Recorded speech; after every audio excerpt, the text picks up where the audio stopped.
Good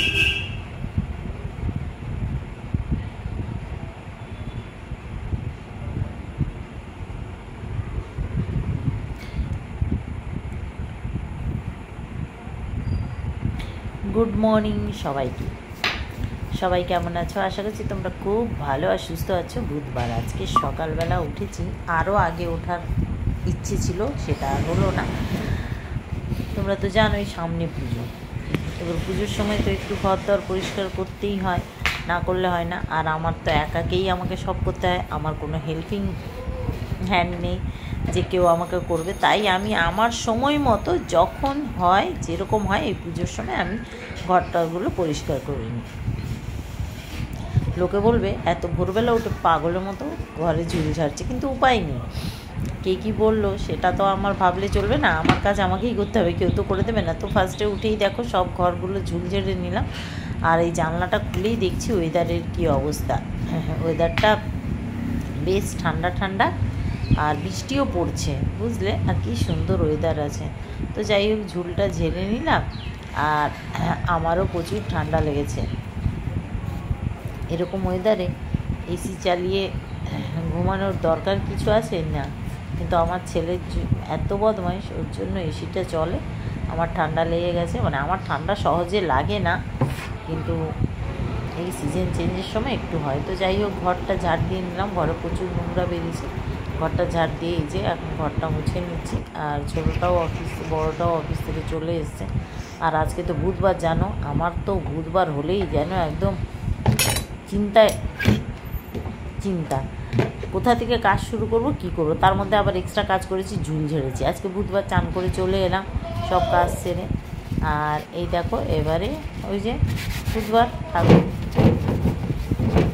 সব নামিয়ে ঠাকুরের জায়গা পরিষ্কার করে, ঠাকুরের বাসন টাসন মাজতে হয়, সব নামিয়ে নিলাম। নামিয়ে দেখো ঠাকুরদের সব পরিষ্কার করে নিচ্ছি, সাবান টাবান দিয়ে, জল দিয়ে।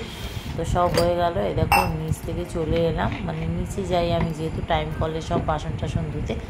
আর ঠাকুর সব পরিষ্কার করে বাসন ধুয়ে চলে এলাম। আর একটু গঙ্গা জল দিয়ে এবারে সব মুছে মুছে রাখবো।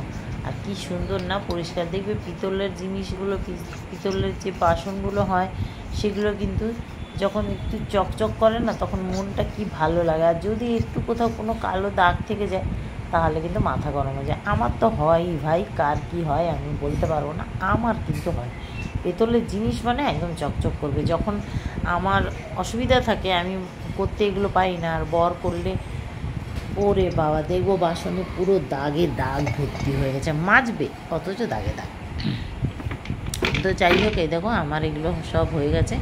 ঠাকুরদের জামা টামা পরিয়ে দিলাম, ঠাকুরের সব কিছু ভালোভাবে গুছিয়ে নিলাম।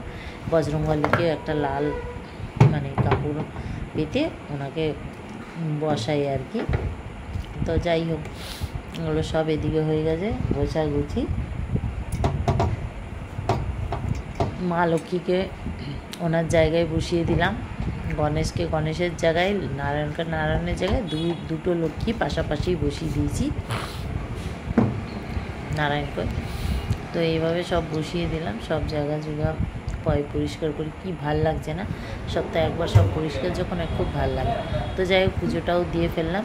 আর দেখো চা করলাম। এই এক দাদা এসছে, দাদা আসেন আমাদের বাড়ি। দাদা যখন আমার বর থাকে না, তখন এই দাদাকে দিয়ে আমি মাঝে মাঝে একটু টুকটাক জিনিস আনাই, তখন দাদা আসে। যাই হোক, তো চাটা খেলাম, দাদাকেও দিলাম, আমিও খেলাম, হয়ে গেল খাওয়া দাওয়া। এবার আলু একটু সিদ্ধ বসিয়েছিলাম, আলু পরোটা করবো। আজকে তো বুধবার, রাধা অষ্টমী, তো আমি তো ভাত খাবো না, কিন্তু আমি খাবো না বলে ছেলেরাও, ছোটো ছেলে তো ভাত খেতেই চায় না,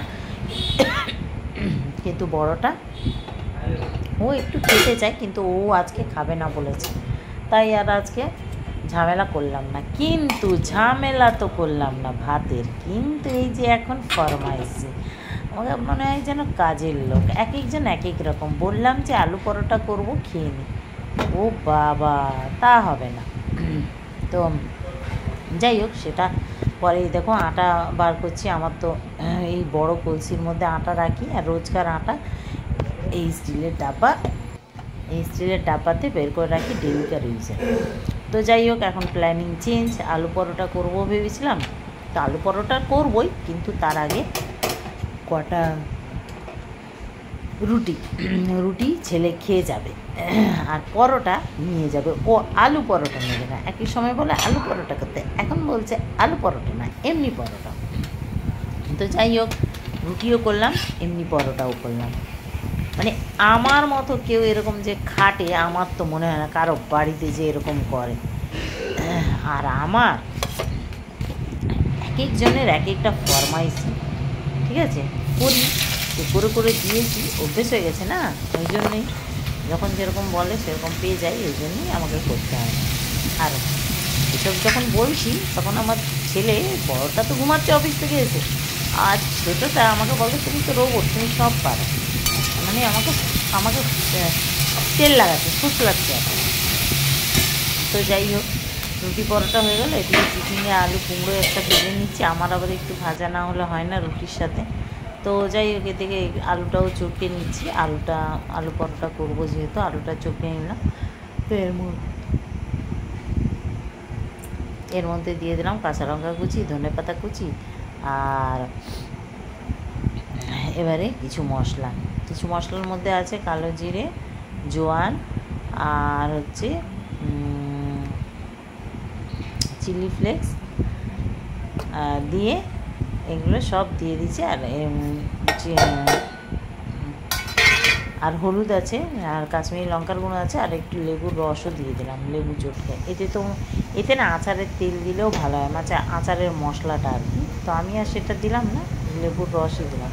আর এদিকে দেখো লেচিগুলো কেটে বড় বড় একটু লেচি করেছি আলু পরোটার জন্য, মানে ওই যে আটাটা মাখলাম ওই আটার মধ্যে রুটি পরোটা হলো, আর এই যে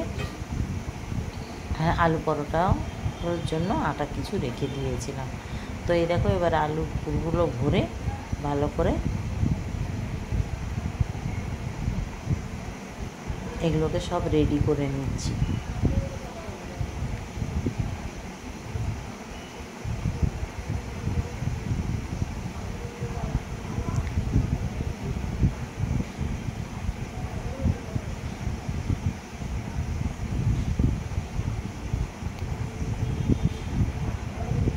আর কোনো পুর ভরা পরোটা করলে না, আটাটা না একটু শক্ত মারতে হয়, বেশি নরম করে আবার অসুবিধা হয়।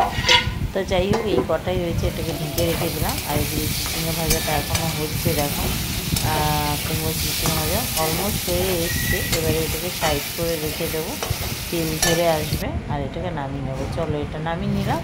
এইবারে আলু আর ছোলার তরকারি করে দিয়ে দিলাম জিরে ফোড়ন, তেজপাতা, শুকনো লঙ্কা, এলাচ, দারচিনি দিয়ে আলু আর ছোলাটাকে দিলাম। আমি ছোলা সিদ্ধ করলাম না, ডাইরেক্ট রান্না করছি। সিদ্ধ করলেও ভালো লাগে, কিন্তু ডবল খাটে, আর কী বলো তো, সময় নষ্ট আর কিছুই না, তাই একবারে করে নিচ্ছি। আর কুকারেও করছি না, কড়াতেই করবো। তো যাই হোক, ভাজা হয়ে গেছে। ভাজা হয়ে যাওয়ার পরে একটু জল দিয়ে দিলাম, টমেটো দিয়ে দিলাম, বেশি মশলা, ধনে জিরে লঙ্কার গুঁড়ো, হলুদ গুঁড়ো দিয়ে দিলাম, নুন দিয়ে দিলাম, দিয়ে ব্যাস এবারে এটাকে ভালো করে কষাবো। টমেটো দিয়ে ভালো করে এটাকে এবারে ঢেকে এবারে কষিয়ে দিলাম, যতক্ষণে একটা সুন্দর কালার আসছে। আর ততক্ষণে আলু আর ছোলাটাও খুব ভালোভাবে সিদ্ধ হয়ে যাবে, মানে কষাতে হাফ সিদ্ধ বলতে পারো হয়েই যায়। তো কুকারের আর প্রয়োজন পড়ে না। আর খুব তাড়াতাড়ি তাহলে এই তরকারিটা কুকারেও তোমরা করতে পারো, কিন্তু এইভাবে একবার তোমরা ট্রাই করো। এই আলু ছোলার এই তরকারিটা সত্যি বলছি অসাধারণ হয়, অসাধারণ, যাকে বলা যায় এক কথা, জাস্ট ওয়াও। তো যাই হোক, কষানো হয়ে গেছে, দিয়ে দিলাম জল, এবারে দিয়ে দিলাম 2 কাঁচা লঙ্কা, আর এবারে ব্যাস একটু নেড়ে চেড়ে নিলাম। এইবারে দিয়ে দেবো এর মধ্যে একটু কসুরি মেথি, তারপরে এই দেখো ফুট ধরেছে, এইবারে একটু নেড়ে চেড়ে নিচ্ছি।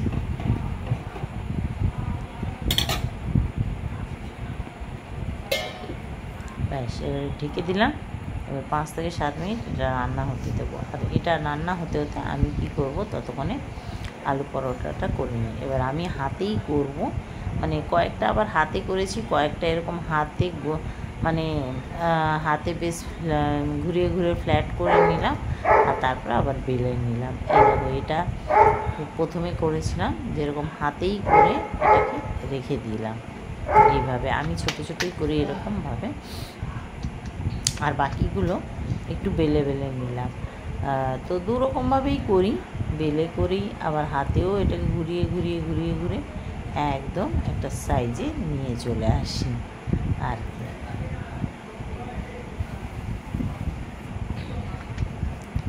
তো এই দেখো এটা হয়ে গেছে, এবার এটাকে বেলে নিচ্ছে দেখো আস্তে আস্তে। একটাও আলু পরোটা ফাটেনি, একটু আলু পুরো বেরোয়নি, এই কিন্তু সব দিকে বেশ ভালোভাবে আলুটা ছড়িয়েছে। তো এই দেখো এবার তাওয়াটা বসিয়ে দিলাম, 2 পিঠ ভালো করে হালকা আঁচে সেঁকে নিচ্ছি। আমি দুটো একসাথে করে করছি। আর এই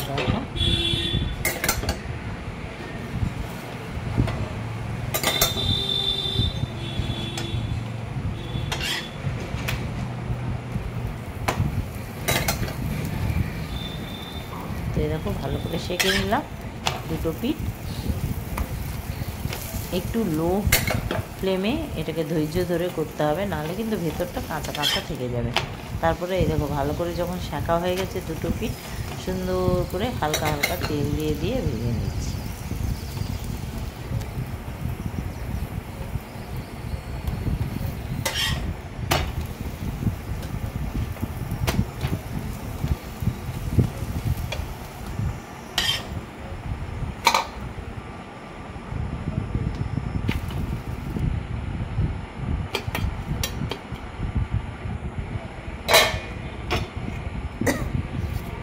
তো ব্যাস, এদিকে আমার তরকারিটাও হয়ে গেছে। এইবারে নামানোর আগে একটু দিয়ে দিলাম চিনি, দিয়ে একটু ধনে পাতা দিয়ে ব্যাস এবারে এটাকে নামিয়ে নেব। সুন্দর একটা ফ্লেভার বেরোচ্ছে তরকারিটা দিয়ে জানো। আর এই তরকারিটা এই আলু পরোটা দিয়েও খেতে ভালো লাগে, এমনিও রুটি পরোটার সাথে ভালো লাগে।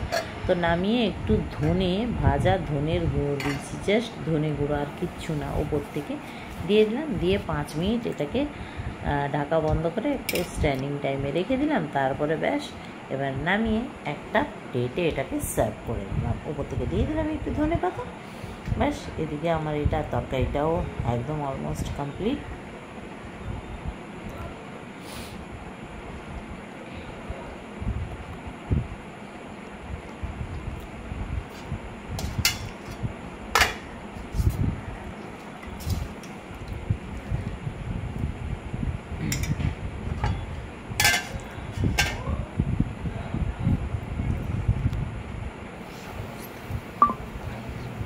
দেখো রান্নাঘরের কি অবস্থা, মানে আজকে এত খাটাখাটনি কাজ হয়ে গেছে বেশি, তো অবস্থা দেখো।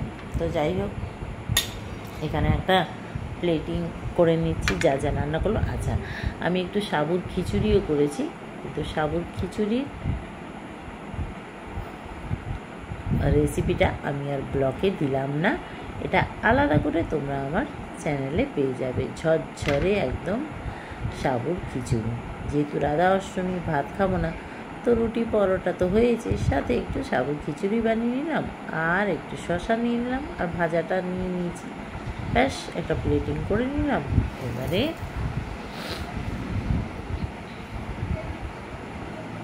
একটু টেস্ট করে দেখি।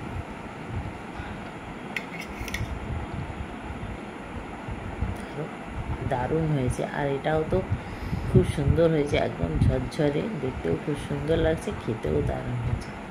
যাই হোক, সব গুছিয়ে গাছিয়ে পরিষ্কার করে নিলাম। ছেলের টিফিনটাও গুছিয়ে দিচ্ছি, ও বেরোবে। জলের বোতলটা ওই ঘরে আছে, নেবেই না বলেছে।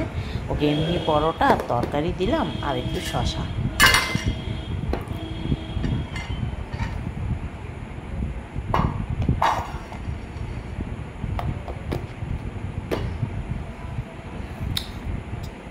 এরা বুঝবে না, এরা খালি অর্ডার দেবে, জানে তো মা করে দেবে, সেই জন্য এরা অর্ডার দিতে জানে। এটা খাবো না, ওটা খাবো না, ভাবলাম এক তো করতে হলো ডবল খাটনি, আর 3 রকমের রুটির আইটেম। যাই হোক, ছেলের খাবার দিয়ে দিলাম, ঘরটা ঝেড়ে নিয়েছি, ঘরটা নোংরা হয়েছে, ঘরটা ঝাড় দিয়ে নিলাম, দিয়ে এবারে আমার তো খাওয়া হয়ে গেছে, ছেলেও বেরিয়ে গেল। এই দেখো একটু ফ্রেশ হয়ে গেলাম, আর ফ্রেশ হয়ে সন্ধেটাও দিয়ে দিলাম। ব্যাস, আর কি। তোমাদের কেমন লাগলো আজকের ব্লগটা অবশ্যই কমেন্ট করো, ভালো লাগলে লাইক শেয়ার করো, পেজটাকে ফলো করো। টাটা, সবাই ভালো থেকে সুস্থ থেকে।